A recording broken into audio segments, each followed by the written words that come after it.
थरपारकर जिते सिहत जूं सहूलियतूं हिकु ख़्वाब जियां आहिनि, अहिड़ो ख़्वाब जेको कॾहिं बि हक़ीक़त जो रूप नथो वठे। सिंध हुकूमत पारां थर ज़िले जे हेडक्वार्टर मिठीअ जी सिविल अस्पताल खे हैदराबाद ऐं कराचीअ जे वॾनि अस्पतालनि सां भेटे करोड़नि रुपयनि जे फंड जारी थियण जा ऐलान वक़्तन ब वक़्तनि थींदा रहनि था, पर अॼु बि सिविल अस्पताल में रोज़मर्रा जे बुनियाद ते माहिरनि जूं ख़ाली थींदे झोलियूं रोज़ जो महमूल बणियल आहिनि।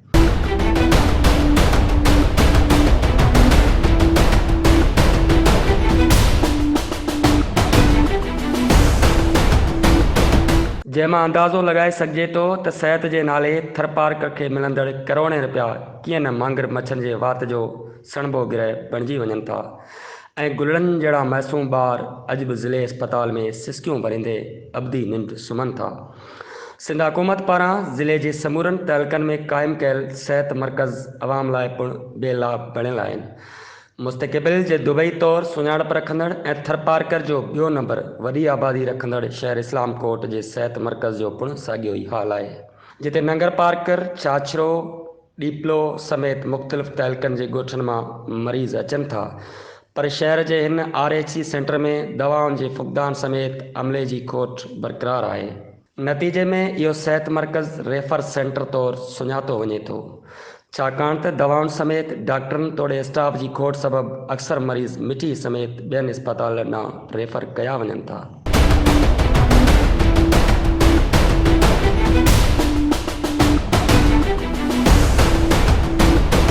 अहिड़ी रीति सिंध हुकूमत पारां ॿाराड़ी जे ॻोठनि में क़ाइमु कयल हेल्थ डिस्पेंसरियूं पिणु अवाम खे को लाभ न ॾेई सघियूं आहिनि।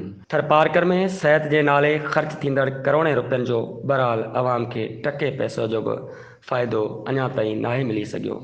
मीडिया जी ज़हनत बणिजंदड़ अबम ॿारनि जे मौत ते संजीदा थी सोचणु ऐं क़दम खणण बजाए सिंध हुकूमत सिर्फ़ फंड जारी करे जान आजी कराए थी। इहा का नई ॻाल्हि कोन्हे जो थर में ॿारनि जो मौत ओचितो थियणु शुरू थियो हुजे। हीउ सिलसिलो गुज़िरियल 5-7 सालनि खां हलंदड़ आहे। मयारी सिहत जूं सहूलियतूं न हुजण करे न ॼाण रोज़ जे बुनियाद ते केतिरनि ई माहिरनि जूं झोलियूं ख़ाली थी वञनि थियूं, पर हिन गंभीर सूरताल ते अञा ताईं कंहिं सरकारी कामोरे जे कन ते जूं बि नाहे सुरी।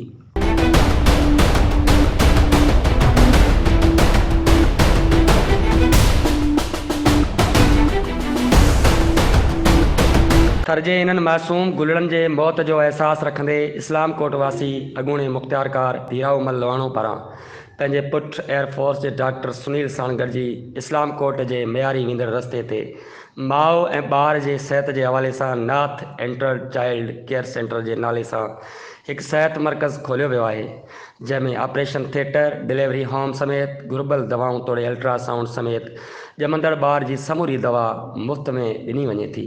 थरपारकर जे केतिरनि ई ॻोठनि मां ग़रीब ऐं लाचार मरीज़ हिन सेंटर पहुची सिहतियाब थियनि था। मरीज़नि जो चवणु आहे त हिते सिर्फ़ 20 रुपयनि जी फीस एवज़ समूरी दवा समेत हर टेस्ट फ्री करे ॾिनी वञे थी। इस्लाम कोट जिते इंसानी जानियुनि सां खेॾींदड़ लोकल कंपनियुनि सां ॻरी सैकड़े एवज़ लोकल कंपनियुनि जूं महांगियूं दवाऊं लिखी मिसकीन माण्हुनि जो रतु चूसियो वञे थो, उते ई फिलाई इदारो मिसकीन मरीज़नि जो भरिजिलो पिणु आहे। हिन सेंटर में ख़ासि ॻाल्हि इहा पिणु ॾिसण में अचे थी त लोकल कंपनियुनि बदिरां रजिस्टर्ड कंपनियुनि जी समूरी घुर्बल दवा मौजूदु आहे, जॾहिं त ॼमंदड़ ॿार जी सुठी सिहत जे लाइ पिणु खीर समेत घुर्बल दवा मुफ़्त में ॾिनी वञे थी।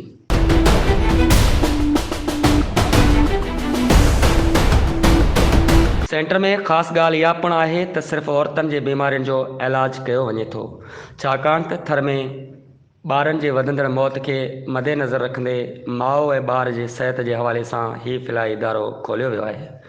हिकु लेडी डॉक्टर, 2 मिडवाइफ, नर्सनि समेत कुल 8 ॼणनि ते मुश्तमिल स्टाफ 24 कलाक सर्विस ॾिए थो। फिलाई सेंटर ते ख़िदमतूं सरअंजाम ॾींदड़ डॉक्टर दुआ इसरार सिंध TV न्यूज़ सां ॻाल्हाईंदे चयो त अच्छा, असांजी डेली जी OPD तक़रीबन 30 खां 40 आहे हिते। OPD जी टाइमिंग्स जेके आहिनि उहे असांजो जेके आहिनि उहे हितां खां सुबुह जो 8:30 बजे खां वठी 2:30 बजे ताईं आहे। ऐं असांजो स्टाफ इंक्लूडेड 2 मिडवाइफ्स आहिनि असांजूं, 2 गार्ड आहिनि, जंहिंमें 2 मासियूं आहिनि असांजूं, ऐं स्वीपर वग़ैरह था अची वञनि। मां एज़ अ WMO हिते आहियां। ऐं जेका उहा असां मैनेजमेंट असांजी इहा हूंदी आहे कि जेके मेटर्नल कंडीशन्स में अचनि थियूं औरतुनि ऐं ॿारनि खे हिते जो ज़्यादा खां ज़्यादा जेको उहो असां फैसिलिटेट कयूं पिया। माइंड में ऐं बच्चनि में जेको मेल न्यूट्रिशन जो फ़र्क़ु थो थी वञे या हेमोग्लोबिन जा इशूज़ था थी वञनि या मेल न्यूट्रिशन जा इशूज़ आहिनि, असां उन्हनि ते ज़्यादातर फोकस करे हिते जेको उन्हनि जो इलाजु करे रहिया आहियूं। ट्रीटमेंट जो एज सच इहो आहे कि असांजा हिकिड़ा इंडोर्स पेशेंट आहिनि, ॿिया आउटडोर पेशेंट आहिनि, ऐं हिकिड़ा असांजियूं डिलीवरीज़ थियनि थियूं। त इन्हनि टिन्हिनि खे आउं अलॻि अलॻि करे ॿुधाईंदसि। त जेके पंहिंजा आउटडोर पेशेंट आहिनि, मतिलबु ओपीडी जेकी बेसिस थी थिए, उन में उन्हनि जो जेके दवाऊं थियूं थियनि, उहे असां हिननि फुली फंडिड आहिनि। जेके कराची मां डोनर्स आहिनि, लाहौर जा डोनर्स आहिनि, जेके डोनर्स जी लिस्ट तव्हां लॻल हूंदी, तव्हां ख़ुदि ॾिठी बि हूंदी, ठीकु आहे। उहे डोनर्स आहिनि, उहे असांजा मंथली या वीकली जेके असांजूं मेडिसन ख़तमु थी वेंदियूं आहिनि या जेको असांजो मंथ जो बजट हूंदो आहे, उन मां अचनि थियूं। पोइ बुखार जी आहे, पेट सूर जी आहे, एंटीबायोटिक्स आहिनि, ऐं सॼो ऑल ओवर हिननि में अची थो वञे। अच्छा, उनखां पोइ जेको अची थो वञे पाण वटि डिलीवरी में अची थियूं वञनि त डिलीवरी किट्स जेके पाण खे खपनि थियूं, उहे बि टोटली फंडिड आहिनि। DHO ऑफिस खां मिठी खां उहे अचनि थियूं, ऐं उहे असांजी लेटर ते जेको उहे निकिरंदियूं आहिनि। ऐं ॿियो जेको आहे, उन में असां वटि जेकी मेडिकेशन सिंटो थी लॻे, एंटीबायोटिक थी लॻे, इहे सभु शयूं जेके आहिनि उहे ऑलरेडी लिस्ट ठहियलु हूंदी आहे, जंहिंमें असां उनखे ॾियूं था। डिलीवरी करण खां पोइ जेको उन्हनि जो शॉर्ट पीरियड ऑफ टाइम जे लाइ उन्हनि जेकी मेडिकेशन हले थी, उहा 2 खां 4 ॾींहंनि जी हूंदी आहे, उहो बि असां ॾींदा आहियूं।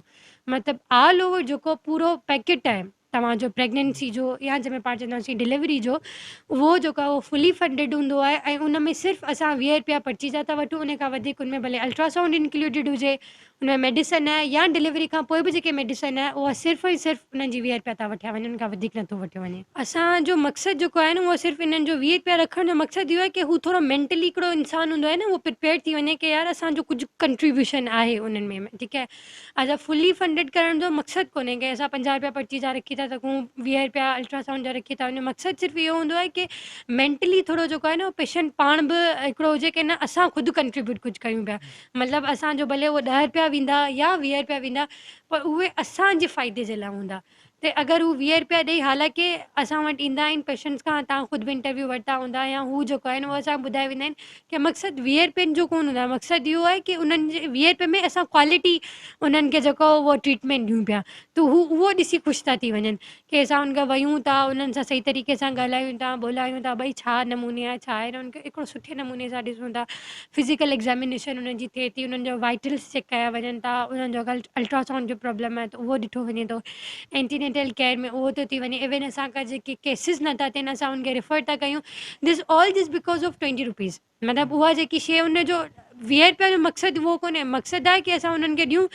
मक़सदु इहो आहे कि उहो उन शइ खे ज़्यादा वैल्यू करे सघनि।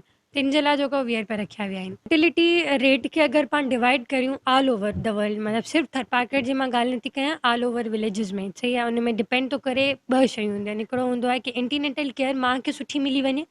ॿियो जेको आहे उहो पोस्ट नेटली जेको माउ खे बि सही नमूने सां ॾिठो वञे ऐं ॿार खे बि सही नमूने सां ॾिठो वञे, ठीकु आहे।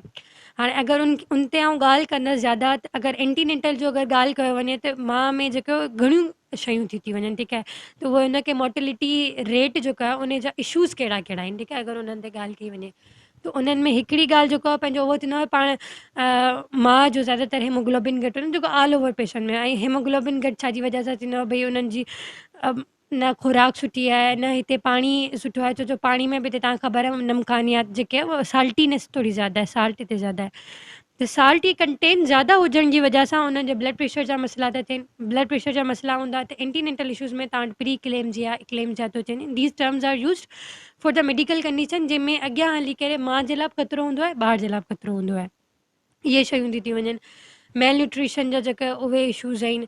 माउ जो जेको आहे उहो पंहिंजो वज़न घटि आहे त ॿार जो बि वज़न घटि थी वञे थो। अगरि डायबिटिक मदर आहे जंहिंजो तक़रीबन हिते डायबिटीज़ जो कंहिंखे ख़बर बि कोन हूंदो आहे, उहो अगरि थिए थो त हुन में पॉलीहाइड्रोमिनोज़ ऐं इहे सारियूं कंडीशन तव्हांजो इलाही ज़्यादा था थी वञनि। त इन्हनि शयुनि खे इरिडिकेट करण जे लाइ असां जेको आहे उहो हिते उन्हनि माइनि खे सही तरीक़े सां चेकअप करियूं था, उनजो एंटीनेटल अल्ट्रासाउंड कयूं था, ऐं उन्हनि खे ॿुधायूं था। हेमोग्लोबिन अगरि घटि थो हुजे त असां उन्हनि खे ॿुधाईंदा आहियूं भई तव्हांखे अगरि उन ते कंडीशन्स हूंदियूं आहिनि, तव्हांखे अगरि उन्हनि खे ब्लड ट्रांसफ्यूजन जी नीड हूंदी आहे उहो ॾींदा आहियूं। अगरि इंजेक्शन सां सही थी था वञनि, जेके इंजेक्शन विनोफर या मोनोफर सां थी थो वञे, त उन सां असां उन्हनि खे सही करण जी कोशिशि कंदा आहियूं।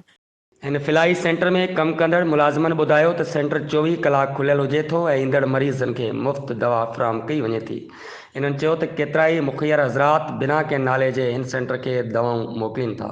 हिन महीने में तक़रीबन जेको सो डेली सम्झो त 4 खां 5 डिलीवरियूं अचनि थियूं, कॾहिं कॾहिं कोन थियूं बि अचनि, पर तक़रीबन हिन 2 महीननि में असां वटि जेको आहे 100 खनि डिलीवरियूं अची चुकियूं आहिनि। इलाज ख़ातिर हिन सेंटर में ईंदड़ हिकु मरीज़ औरत ॿुधायो त शहर जी सरकारी अस्पताल में न डॉक्टर आहिनि न ई काके दवा मिले थी।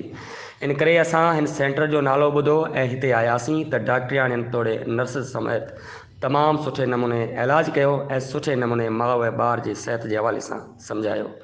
इन करे हाणे असांजे समूरे ॻोठ जूं औरतूं हिन सेंटर मां इलाजु कराइनि थियूं। माल असां फ़ाइदो थियो आहे, सवाई सुठो ॾींदा, असां अचूं था खणी वञा हिन 20 रुपया फ़ाइदो लेंदा फी जो, उहो कोन था ॾे, इहे ॾे था ठाउके। हा न उहा कोन था ॾे, न को जो ई कोन त असां विढ़े माई।